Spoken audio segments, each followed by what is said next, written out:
Your neighbor Bob is 70, retired, pays $290 in federal taxes on $100,000 of income. You are 50, still working, earn the same $100,000, and hand the IRS $15,393. Same country, same income.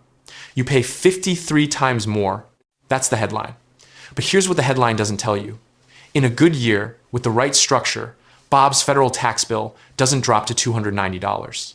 It drops to zero. Not a rounding error, not some exotic strategy. Mathematically zero, by design, using rules the IRS publishes in plain sight for anyone willing to read them. And if you're in your 40s or early 50s right now, the decisions you make in the next 5 to 7 years determine which version of that math you end up living inside. This video is not about tax avoidance. It's not about offshore accounts, trusts, or anything that requires a lawyer charging $400 an hour to explain. It's about understanding that the tax code treats employment income and retirement income as two structurally different things, and that most people spend 30 years building wealth using the wrong map because they assume those two things work the same way. They don't. The gap between them is wide enough that it changes your actual retirement number, sometimes by hundreds of thousands of dollars, because you've been calculating how much to save using a tax rate that won't exist when you get there. By the way, I built a free early retirement calculator because most online ones are mathematically wrong. They apply a working person's tax rate to a retirement income projection, and they systematically overstate how much you need to save. Mine uses BlackRock and Vanguard modeling logic to expose the weak points in your actual plan, and I only ask for your email to send the report so I don't store any of your financial data. Link in the description. Now, I want to give you a metaphor to hold on to through this entire video, because it's going to come back at every step. Picture your income as a car driving from where it's generated to where it lands in your bank account. While you're working, that car drives down a toll road with multiple booths. There's the FICA booth, Social Security tax, and Medicare tax, 7.65% gone before you make a single decision about the money. There's the federal income tax booth. There's the state income tax booth in most states. There are the work-related expenses, the commuting costs, the professional wardrobe, the lunches, the costs of being employed. By the time the car reaches your bank account, it's much lighter than when it left. Now picture a different road running parallel to that toll road. Same destination, same starting point, same amount of money generated at the source. But this road has most of the booths closed or removed entirely. A few are staffed lightly. Some are completely unmanned. That's the retirement road. And the entire game between now and the day you stop working is about building enough cars to send down the second road before you get there. The tragedy of conventional financial advice is that it tells you how many cars to build. It almost never tells you which road to put them on. Let me tell you about a guy named Ray. Ray spent 32 years as a high school principal. Good salary, disciplined saver, maxed his retirement contributions almost every year. By the time he was 67, he had built $2.1 million in savings. He felt secure. His financial advisor ran the first-year retirement income projection, and the math looked fine on paper. Then the first quarterly tax estimate arrived. Ray stared at it the way you stare at a restaurant check, that's somehow $50 higher than you expected. He'd done everything right. He followed every piece of conventional guidance, and somehow retirement felt more expensive than working had. What nobody had told Ray across 32 years of disciplined saving was that having $2.1 million in one type of account means every single dollar you ever spend for the rest of your life gets processed through the same toll booth. There's no second road. He built all his wealth and forgot to build the alternate route. We're going to come back to Ray later in this video because his story doesn't end where you think it does. So let's start at the foundation. Why does Bob's tax bill look so different from yours on the same gross income? The answer isn't one thing. It's three things stacking on top of each other in a way that most people never fully map out. And I want to go through them in the right order because each one changes the context for the next. The first mechanism is the most mechanical, FICA. When you get a paycheck right now, before federal income tax is even calculated, 7.65% comes off the top. Social Security tax at 6.2%, Medicare tax at 1.45% on a $100,000 salary. That's $7,650 removed before the IRS calculates anything else. Your employer also matches that amount. which is technically not your money, but it represents a tax on your employment that comes directly out of what your labor is worth. The moment you retire and stop receiving W-2 wages, FICA disappears. Not deferred, not reduced. Gone. Bob doesn't pay Social Security tax on his investment withdrawals. He doesn't pay Medicare tax on his pension income. That $7,650 that used to evaporate from your paycheck before you could make a single choice about it stays in his pocket.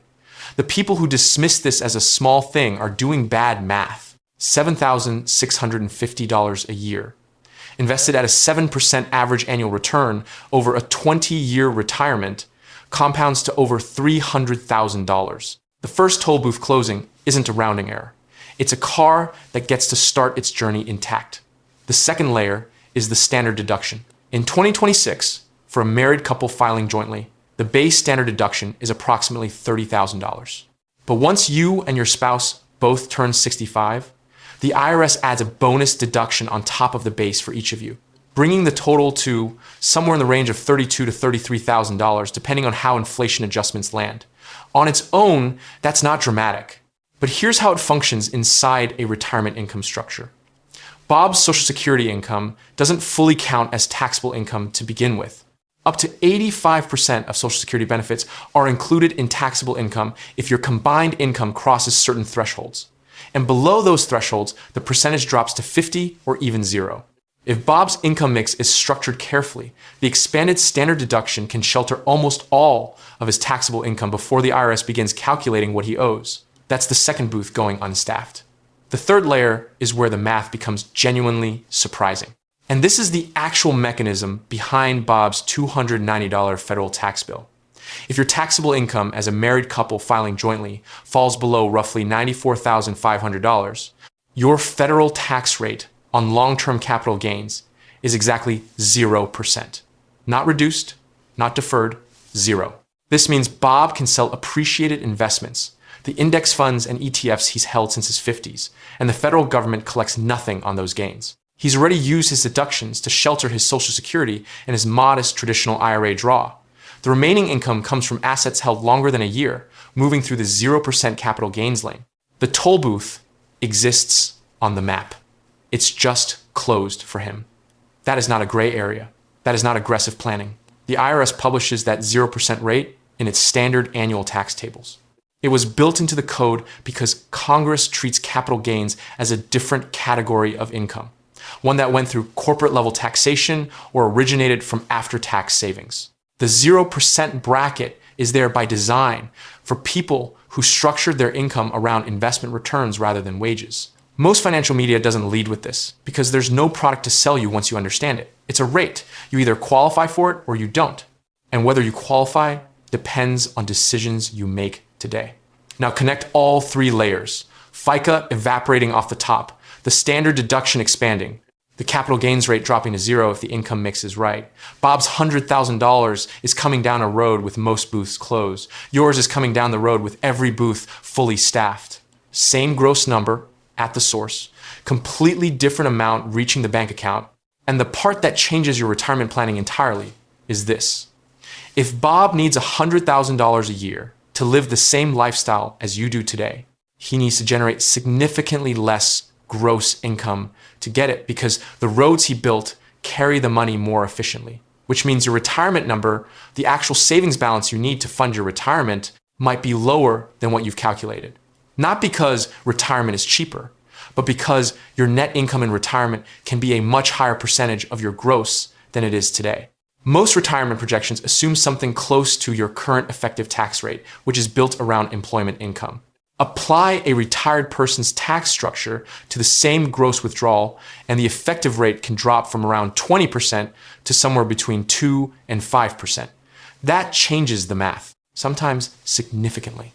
In a few minutes, I'm going to show you exactly how one specific account decision made before age 55 determines whether you're in Ray's position at 67 or somewhere much better. But first, here's why the conventional advice on this is even more broken than you might think. The financial industry broadly doesn't have a strong incentive to point out that your retirement number might be lower than you believe. An anxious saver contributes more. A higher balance generates more fee revenue. A 2% annual management fee on $2 million is $40,000 a year in fees paid to someone else. A 2% fee on $1.4 million is $28,000. The industry has a structural preference for you to feel behind. That's not a conspiracy. It's just how incentive alignment works in a fee-based business model.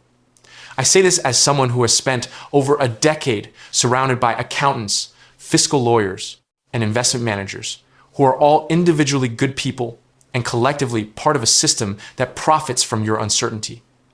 Understanding the tax structure doesn't make you cynical. It makes you harder to sell something to when you don't need it. Now, here's where most people make a logical error.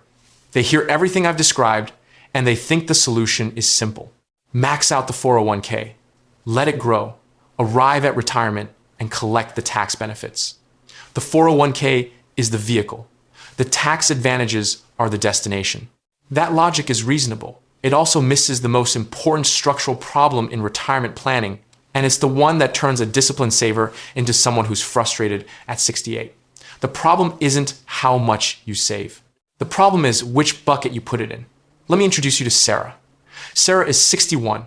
She retired last year with $1.8 million in savings. That's a real number. Most people her age would look at that balance and feel relief. Here's the problem. Every single dollar of it is sitting in a traditional 401k. When Sarah needs money, a new roof, a car, a medical expense, a generous gift to her daughter, she has no choice. She opens the 401k, makes a withdrawal, and every dollar gets treated by the IRS as ordinary income. Same tax category as a W-2 paycheck. Same brackets. It doesn't matter that she spent 30 years building that balance. The moment she touches it, the meter starts running, and she's back on the toll road she thought she'd left. Last year, she needed $78,000. Between the withdrawal and her Social Security, her modified adjusted gross income crossed a threshold she didn't know existed. Her federal tax bill was higher than expected. That she could absorb. What she wasn't prepared for was the Medicare statement that arrived a few months later. Her Part B premium had gone up substantially. This is IRMA, Income-Related Monthly Adjustment Amount. It's a Medicare surcharge that activates when your modified adjusted gross income crosses specific thresholds. In 2024, a single filer who crossed $85,000 in MAGI could see their monthly Part B premium jump from around $175 to over $244. The next threshold pushes it higher still. And the detail that makes this particularly painful is that IRMA is calculated based on your tax return from 2 years prior. The decision Sarah made in the emergency moment of a bad roof year showed up as a higher Medicare bill 2 years later when she'd long forgotten the connection. She did everything right by the standard playbook. She followed the advice, hit a real number, and arrived at retirement with no flexibility because all her wealth was on one road, and that road still had booths. By the way, hit subscribe if you like the content. Otherwise, YouTube's algorithm may never show you my videos again. IRMA is especially brutal because it operates on a cliff structure, not a gradual slope.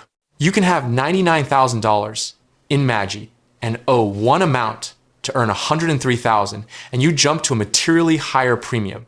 The difference between those 2 points can be thousands of dollars annually, triggered by a single withdrawal decision, a car repair, a home emergency, a one-time expense that felt unavoidable. If all your money lives in pre-tax accounts, you cannot route around that cliff. You go over it and you calculate the damage afterward. And then there's the single filer penalty, which almost nobody models in advance. A friend of mine, someone whose financial situation I know well, lost her husband about 2 years ago. She hadn't changed her spending, hadn't changed her investments, but her filing status went from married filing jointly to single, and her entire tax picture shifted.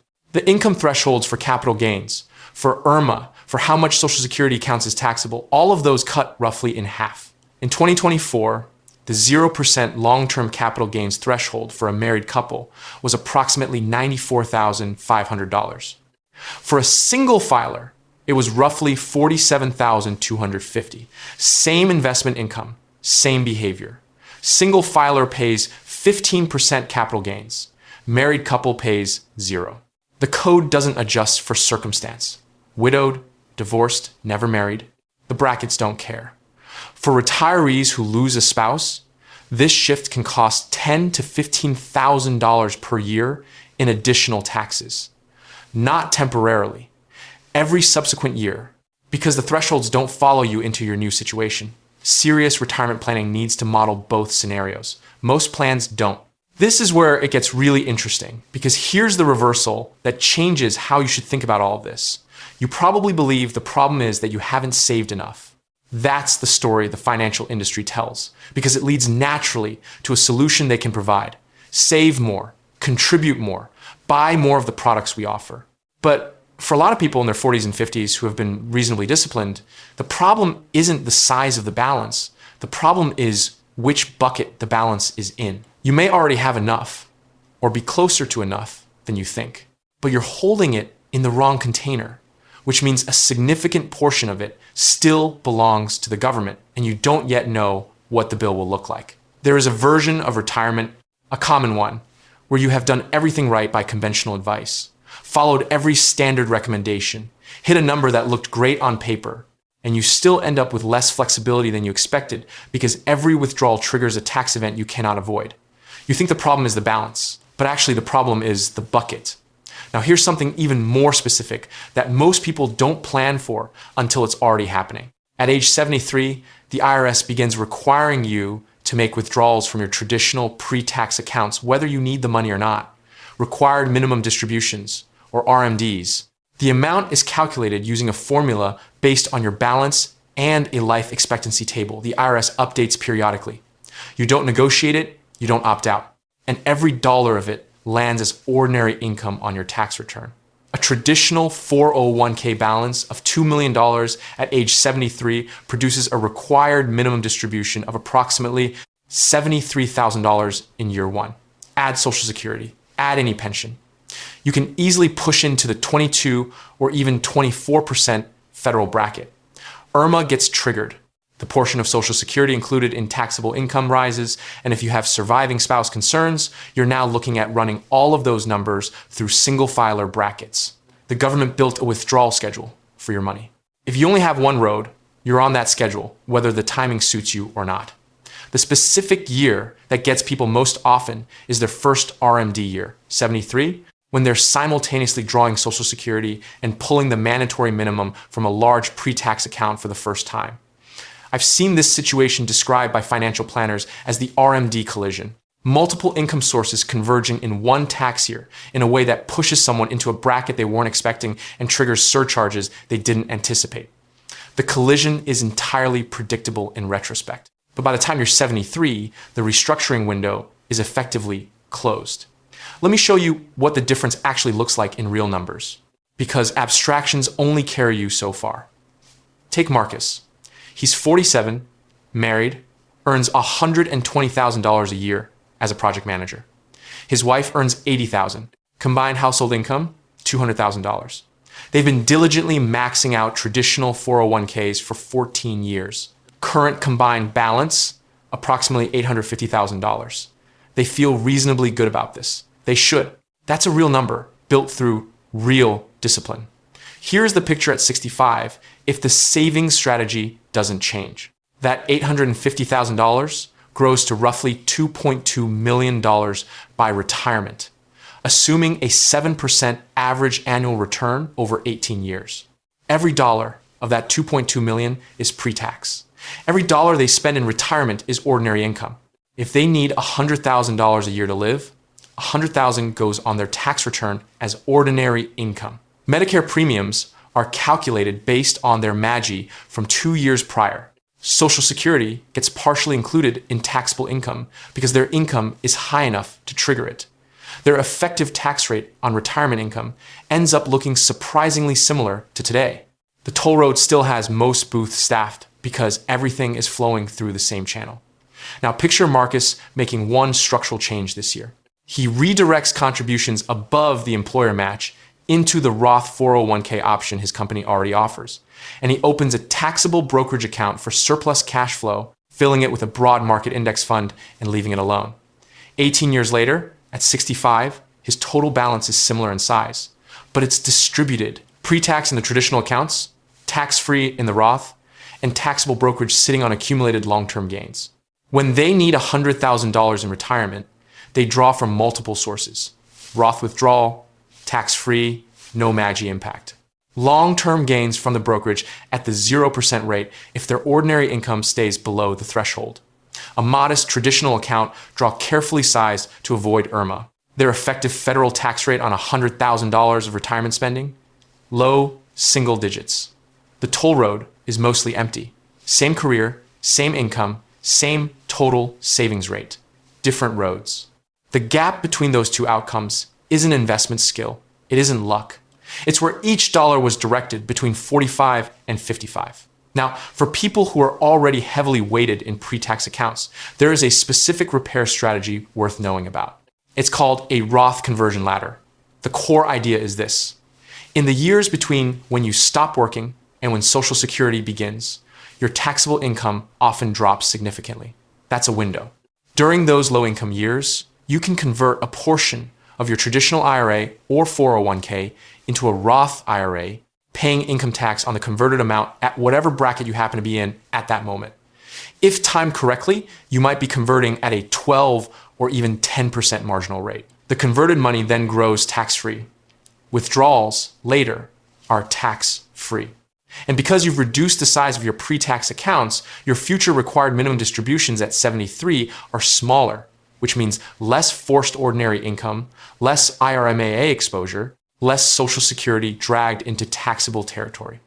This is the kind of restructuring that happens in the gap between the last W-2 paycheck and the first Social Security deposit. That gap is usually 3 to 5 years for people who plan it deliberately. Those years are arguably the highest leverage window in all of retirement planning, and most people don't know they're sitting in it until it's half over. Here's a small but important detail about the mechanics. Roth IRA withdrawals don't count toward your modified adjusted gross income the way traditional IRA withdrawals do. That's not a minor nuance. It's the reason Roth accounts are invisible to the IRMA formula and to the Social Security taxation threshold and to the capital gains rate calculation. When you draw from a Roth, the IRS doesn't see it as income in the same way. It doesn't trigger the cascades. It's income that already went through the toll booth on the way in, so the booths on the way out are closed.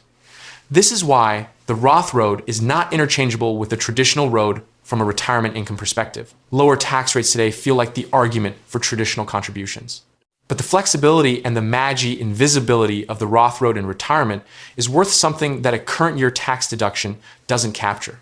The value of having income that doesn't trigger surcharges, doesn't push your capital gains rate higher, doesn't add to the percentage of Social Security included in taxable income, that value compounds over a 20-year retirement in a way that's genuinely hard to model, but very easy to feel.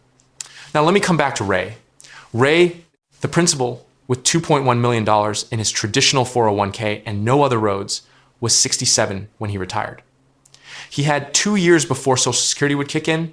His advisor at the time, a genuinely good one, recognized the opportunity sitting inside that gap. For 24 months, Ray lived modestly off cash savings he'd accumulated in a regular checking account. And he converted approximately $180,000 per year from his traditional IRA into a Roth, paying income tax at a relatively low effective rate, because during those 2 years, his only income was the conversion amount itself. He kept the converted amount sized to stay within the 22% bracket, not glamorous, but far better than the rate he'd have paid during peak earning years or the rate future RMDs would have cost him. He also sold appreciated holdings from a small taxable brokerage account he'd opened back in the 90s, mostly forgotten. Because his income during those conversion years was structured carefully, his capital gains qualified for the 0% rate. He essentially harvested gains for free during a window he didn't know he had. By the time Social Security started at 69, Ray's pre-tax balance had dropped from $2.1 million to approximately $1.4 million. His Roth balance had grown from near zero to $360,000. His future RMDs would be meaningfully smaller. His MAGI in later years would be more manageable. He hadn't fixed the whole problem. You can't fully fix 30 years of single bucket savings in 2 years. But he bent the curve. He bought himself optionality he didn't have the week he retired, using a window that closed the moment his Social Security deposit hit his account and his ordinary income rose. The lesson from Ray's story isn't that he eventually got it right. The lesson is that he had 2 years of runway because an advisor caught the window before it closed. If you're 45 or 50 right now, you have 15 or 20 years of runway. The window is wide open. The decisions you make with that runway will determine whether you get 2 years to repair at the end or decades to build it correctly from the beginning. One more thing I want to name before we get to the practical framework, because it's the psychological piece that actually determines whether any of this gets acted on. The reason most people don't restructure their contribution strategy mid-career isn't that they don't understand the math. It's that the cost of changing is visible today, and the benefit is invisible until later. Contributing to a Roth 401k instead of a traditional one means your taxable income this year is slightly higher. You lose the deduction.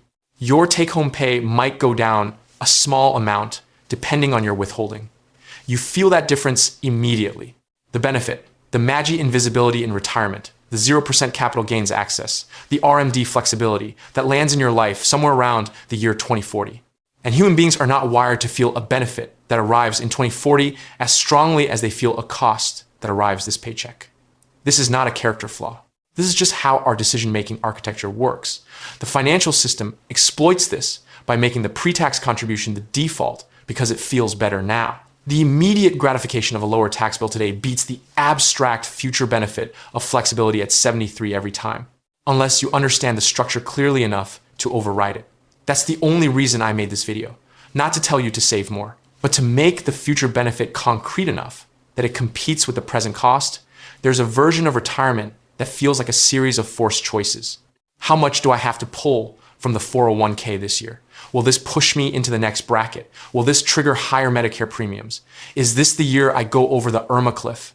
The math works, technically, but there's no flexibility in it. Every dollar coming out is a dollar the government already has a claim on, and the terms of that claim aren't fully yours to negotiate. And there's a version of retirement that feels like a different kind of decision. Taxes are running a little high this year. So the draw comes from the Roth account. Tax-free, no MAGI impact. Next year, if the tax environment shifts, the plan shifts with it. The brokerage account is there if needed, sitting on long-term gains that qualify for 0%. Something unexpected happens. A medical bill, a home repair, a family need, and the response is a strategic withdrawal from whichever bucket makes the most sense, given the current tax picture, not a forced withdrawal from the only account that exists. Same net worth on paper. Completely different experience of living inside it. The difference is not how much was saved. It's how many choices were built. Here is the 3-road blueprint. Not a complicated system, not a product. 3 accounts, 3 tax treatments, 1 goal, which is optionality. Road 1, pre-tax. Traditional 401k, traditional IRA. Contribute up to the employer match because the match is an immediate 100% return, and nothing in personal finance competes with that math. Beyond the match, be careful about overloading this road. Every additional dollar you add is a future dollar of ordinary income you'll have no flexibility around. The booth is always staffed on this road. That's a deliberate choice you're making every time you put another dollar here. Road 2, tax-free, Roth, 401k, Roth IRA. In 2026, the Roth IRA contribution limit is $7,000 per year, $8,000 if you're 50 or older. Income limits for direct contributions phase out for single filers around $157,000 and for married filers around $236,000. If you're above those limits, check whether your employer offers a Roth 401k option, because the contribution limit there is $23,500 plus a $7,500 catch-up contribution if you're 50 or older. That's $31,000 into tax-free territory annually if you're eligible, and over 50, the tax you pay on these contributions today buys you MAGI invisibility in retirement. That's the price of the second road. Road 3, taxable brokerage. A standard investment account with a major custodian, Fidelity, Schwab, Vanguard, your choice. No contribution limits, no RMD requirements, no mandatory withdrawal schedule, no age restrictions on access. You fund it with after-tax dollars, invest in broad, low-cost index funds, hold them for more than a year, and the gains qualify for long-term capital gains rates when you sell. 0% if your income stays below the threshold, 15% above that. The flexibility here is unmatched by either of the other roads. The government doesn't set a withdrawal floor for this account. You access it when it's strategically useful, not because a formula tells you to.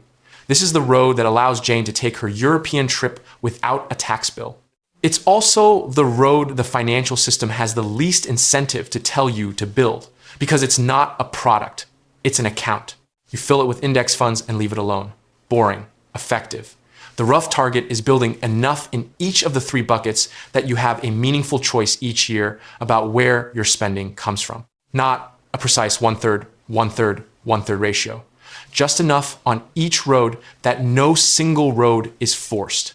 If you're currently at 90% pre-tax and zero brokerage, moving to 80% pre-tax changes the picture.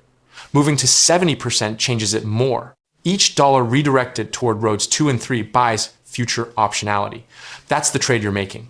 A slightly higher tax bill today in exchange for the ability to manage your own tax exposure in retirement instead of having it managed for you by the code. I genuinely don't know what tax rates look like in 2035 or 2040. Congress can change these rules. The 0% capital gains threshold could be restructured. Roth benefits could theoretically be modified. Anyone giving you certainty about future tax policy is guessing, including every financial commentator you follow, including me. What I can tell you with confidence is that the people who will be least affected by whatever changes come are the ones who built optionality before the rules shifted, not the largest balances, the most flexible structures. You cannot vote on tax policy from your kitchen table, but you can decide tonight which account receives your next contribution. 3 practical moves, not generic, specific to this. First, tonight, open your retirement account app. Find the summary that shows your current balance by account type. Calculate the percentage sitting in pre-tax traditional accounts versus everything else. If you don't have a taxable brokerage account at all, that tells you your current road count. The goal isn't to feel bad about the number, it's to know it.